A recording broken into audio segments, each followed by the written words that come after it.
tínhamos uma professora diante de uma situação de suspeita de abuso. O que a escola faz hoje? Eu vou dizer o que a escola faz. Sabe quem que a professora chama para conversar? Diante da suspeita? Você sabe quem? A mãe. A mãe. E comenta sobre a suspeita. No caso real, sabe o que a mãe fez? Muito obrigado, professora. A criança e a mãe nunca mais foram vistas. Então nós temos que dar orientação prática para a escola.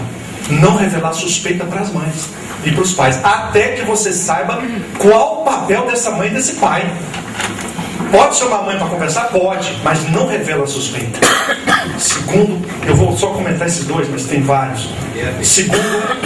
Não sei como uma questão de ordem. Ah, tá bem. Mais 3 apresentações. Estou finalizando. Um minuto só. Segundo elemento. A professora, muitas professoras, elas estão indo à polícia denunciar. E aí ela se expõe à ameaça. Quem tem que fazer o encaminhamento é a escola. É a última orientação da revista. Eu agradeço a paciência de vocês, a mesa também, mas eu não pude me conter. É a oportunidade de ver tantos professores, tantos profissionais sendo ameaçados de morte, sendo humilhados em médico, e a gente vendo isso e, infelizmente, faltando orientação. Muito obrigado.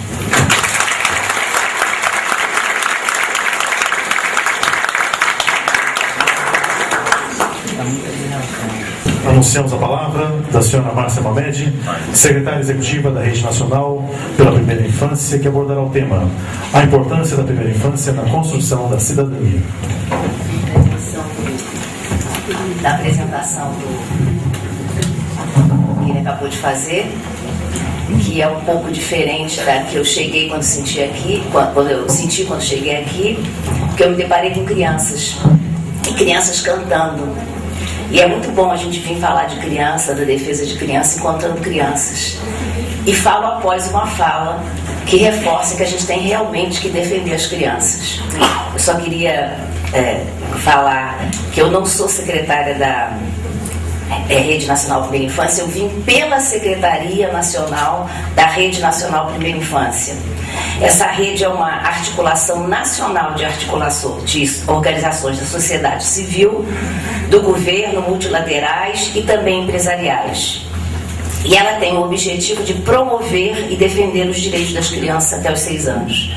Que eu acho que é o mesmo objetivo de nós todos que estamos aqui, né? Como ele disse no início, numa noite de sexta-feira, tão comprometidos. Essa rede, ela começou em 2006, com 17 organizações, aprovou sua carta de princípios em maio de 2007 e hoje já conta com 76 organizações membros. O Instituto 06, que promove esse fórum, é uma das organizações da Rede Nacional Primeira Infância. E então eu estou aqui representando a secretaria dessa rede. Eu trabalho na Pastoral da Criança, que é uma das organizações membros da Rede Nacional Primeira Infância. E quando eu comecei a pensar o que eu vinha falar aqui, aí depois o Figueiró conversou comigo, e outra coisa também que me deixou muito alegre foi ver que o que ele me pediu para falar aqui, focar especialmente, era o artigo 227. E pela primeira vez eu vi o artigo 227 cantado. E cantado por criança, né? Então a gente vai ficando emocionada. E eu vou ficar mais emocionada ainda, que eu vou falar da história do artigo 227. E primeiro que história, quando é boa, emociona. E quando a gente participou dela, emociona ainda mais. E eu participei dessa história. Mas antes eu pensei assim, o que está fazendo a gente estar aqui numa sexta-feira, né? Todos juntos, todo ouvindo. Eu olhei para vocês durante as outras apresentações e todo mundo, né, assistindo, participando com seu olhar, com a sua cabeça, com seu sorriso, às vezes com seu espanto, né? Principalmente na última fala, que é uma coisa que a gente sabe que existe, mas é difícil ver, mas a gente tem que saber que existe. E eu acho que o que nos une aqui, o que faz pessoas defenderem com tanto ardor, como, né, você que acabou de falar, é porque nós temos um compromisso com as crianças. E compromisso é muito mais do que obrigação, porque compromisso é um ato de vontade. Nós estamos aqui por vontade. É uma escolha que nós fazemos. E encontros assim são espaços muito importantes. Aquilo que você falou, quanto mais, né, nós soubermos fazer da tecnologia um aliado, mas que ela não nos afaste, porque o que nos humaniza, o que nos torna humanos é o contato com outro ser humano. Então nós temos que ter momentos de olho no olho, de estar junto, de uma pessoa levantar quando ouviu a Esmeralda falar e dar um depoimento que nos emocionou tanto, né, que nos dá esperança. Então momentos como esse são muito ricos. E eu no meu trabalho, uma das coisas que eu mais gosto de fazer, e eu acho que é o que mais me alimenta para poder, né, trabalhar com a educação de crianças na família, é quando eu vou conversar com as mães, os pais e os líderes da Pastoral da Criança. Então eu saio de lá vendo que, como a doutora até falou, né, que a gente tem que reforçar a família. Ninguém quer mandar na família, ninguém quer entrar na família, mas nós queremos exatamente dar condições a que a família possa ser uma boa família. E isso eu acho que não é só bom para eles, não é só bom para nós, né? Eu saio de lá muito gratificada. E isso está muito significado ao meu trabalho, à minha vida. Bom, mas agora o que eu vim fazer aqui foi contar essa história, né, Figueiredo? E essa história começou já há algum tempo atrás, mas não muito, né? Porque o movimento social da promoção da criança no Brasil tem poucos anos, mas nesses poucos anos muitas coisas aconteceram. E um marco nisso foi o movimento nacional Criança e Constituinte, durante a Assembleia Nacional Constituinte. Muitas pessoas se engajaram nessa causa, porque o espírito do tempo ensejava mudanças, né? A gente queria mudar, a gente tinha esperança de mudar. Então foi sendo criada uma mobilização. Esse movimento nacional, Criança e Constituinte, estou contando a história dele porque eu tenho contado do 227, tá? Esse movimento nacional, Criança e Constituinte, era coordenado por uma comissão nacional formada por vários ministérios: educação, cultura, saúde, previdência, assistência social, planejamento, trabalho, justiça, e pelas mais expressivas organizações nacionais, como a OMEP, Organização Mundial de Educação Pré-Escolar, que a Vera está aqui, né, representando, a Sociedade Brasileira de Pediatria, a CNBB Pastoral da Criança, a CNBB com a Pastoral da Criança e a Pastoral do Menor, que são duas das suas pastorais sociais, a FENAGE, né, a Federação Nacional de Jornalistas, a OAB, a Frente Nacional pelo Direito da Criança, o UNICEF, o Movimento Nacional dos Meninos e Meninas de Ruas, entre outros. Tínhamos também professores de universidade identificados com a causa, que nos subsidiavam e continuam com a gente até hoje. E essa comissão, então, do Movimento Nacional Criança Constituinte foi coordenada pelo professor Vital Didonê. Ele, à época, era coordenador de educação pré-escolar do MEC e era presidente da OMEP Brasil. E também, que até hoje ele é um dos principais defensores e articuladores da causa da infância. Então, em cada estado, esse movimento criou uma comissão estadual Criança e Constituinte, formada por secretarias de governo, homônimas aos ministérios envolvidos, e por uma gama enorme de ONGs. Elas somaram mais de 600 em todo o país. Eram mais de 600 organizações. Então as ações excluíam estudos, debates, elaborações de documentos, manifestações de rua, campanhas nos meios de comunicação, especialmente rádio e televisão. Tínhamos também a presença frequente de especialistas no Congresso Nacional. Promoveu-se debate com os candidatos, né? Estimulando-os a defender os direitos da criança. A gente tinha que subsidiá-los. Quais eram as especificidades, quais eram as necessidades, o que precisava ser feito. Porque nós estávamos naquele tempo em que criança de classe média era criança, criança pobre era de menor. Estou falando da década de 80 do século passado. Eu sou antiga na luta, né?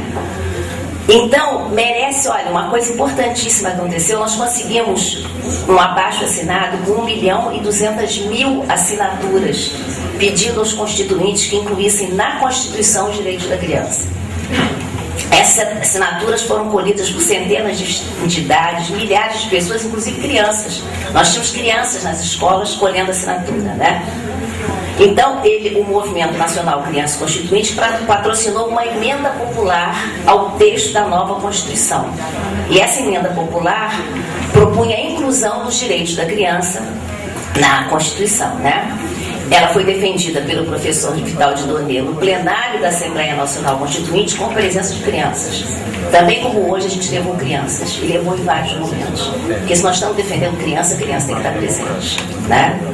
A Frente Nacional pelos Direitos da Criança, coordenada pelo Adeodato Rivera, também apresentou uma emenda sobre esses direitos. Então, como a gente pode ver, essa luta do bem, que às vezes a palavra luta me assusta, né? Eu acho que a gente tem que falar de coisas, mas era uma luta do bem, uma luta construtiva. Ela acontecia em vários momentos, em várias frentes, de várias maneiras. Era um movimento organizado, perseverante e propositivo. Tá? Um momento muito bonito que a gente viveu foi com a participação das crianças quando elas foram conosco ao Salão Negro do Congresso para entregar o caderno das propostas. Nós temos um caderno com todas as propostas do movimento para subsidiar os constituintes. E também quando foi no auditório Petrônio Portela para entregar o abaixo-assinado com 1.200.000 assinaturas, né? Então esse tempo foi um tempo de muitos significados para a causa da criança. Muitos de nós nos conhecemos lá, continuamos nesse movimento até hoje, e nós tínhamos a esperança de garantir cada vez mais para elas uma convivência de amor, respeito, cuidados e educação. Isso é cidadania. Outro exemplo muito significativo, né, e agora eu chego no que você queria até dizer, né, foi todo um caminho dessa presença constante e propositiva, foi criando uma confiança nos próprios constituintes. Nós sentíamos que a gente não éramos vistos como chatos, mas éramos vistos como pessoas que estavam ali com um compromisso realmente pela criança. Estava aquela luta, todo mundo queria ter tudo na Constituição, era ou não era? E todo mundo queria botar alguma coisa, né? A Constituição daqui a pouco ia ficar uma Bíblia, né? Não mais uma Constituição. Então um dia, nessa presença constante, propositiva, ali sempre tinha alguém no Congresso, tinha um grupo de alguém, todo dia. O Bernardo Cabral, que era o relator geral do projeto de Constituição, chamou o Vital e o Adeodato Rivera, os dois que tinham coordenado 2 emendas grandes, e falou para eles assim: olha, vamos para aquela salinha ali do lado, pegue uma máquina de escrever. Gente, nós estávamos em tempos fora de era digital, hein? Não tinha facilidade de e-mail em cima de congressista, não, era máquina de escrever. Vocês vão ali naquela salinha, escrevam de forma sintética o que o movimento quer para criança e adolescente. Eles pegaram o caderno de proposta, procuraram reunir no máximo possível essas propostas, e assim surgiu o artigo 227 da Constituição Brasileira.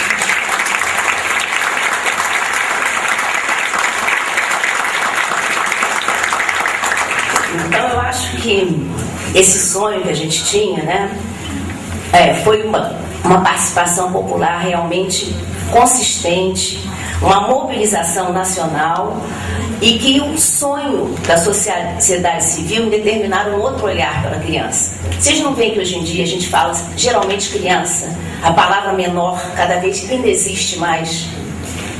Não era assim naquela época, né? Foi uma luta de 1 ano e meio, tá? E essas propostas do Movimento Nacional Constituinte, que subsidiaram não só o 227, como o 208, como o artigo 7º, como o artigo 30, também serviram de base para o Estatuto da Criança e Adolescente, o ECA. Tá? Então, o que parecia para nós uma utopia se concretizou, né? E essa defesa continua sempre. Depois nós tivemos que nos reunir no Fundeb, né? O movimento do Fundeb para valer, não sei se tem pessoas aqui que participaram dele, né? E a Rede Nacional, uma coisa que eu queria só ressaltar também, fez a proposta de um Plano Nacional pela Primeira Infância. Esse plano teve ampla participação social e governamental, Foi debatido na internet em audiências públicas. Ele é um documento político e técnico que deve orientar durante os próximos anos a ação do governo e da sociedade civil na promoção e defesa e realização dos direitos da criança. E a gente sabe que pelo fato de estar na Constituição não é condição de estar valendo. Inclusive, esse fórum quer ser mais